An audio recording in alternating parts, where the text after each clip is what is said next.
आवळा कँडी तयार करूया। अशा प्रकारे मी स्वच्छ धुवून आवळे उकडायला मांडलेली आहे। चाळणीमध्ये आपण मांडू शकता। अशा प्रकारे आपण चाळणीमध्ये थंड करायला काढूया। अशा प्रकारे फोडी केलं की त्यात आपण साखर मिक्स करूया।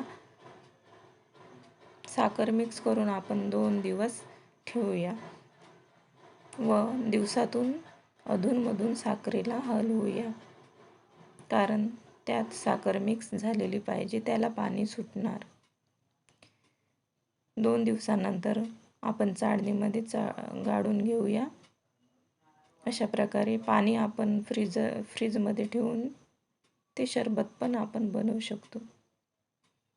नंतर उन्हात वाळू घालूया 2 दिवस। अशा प्रकारे 2 दिवस उन्हात वाळू घातलेले आहे। जास्ती कडक करणार नाही, कारण कडक झाल्यानंतर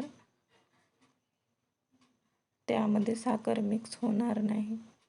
तर अशा प्रकारे मी मिक्सरमधून साखरेचं पीठ काढलेली आहे, तर ते मिक्स करून घेऊया। त्यानंतर आपण डब्यामध्ये स्टोर करून ठेवूया।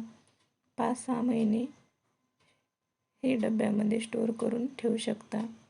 आवळा कँडी खराब होणार नाही। अशा प्रकारे आवळा कँडी तयार झालेली आहे।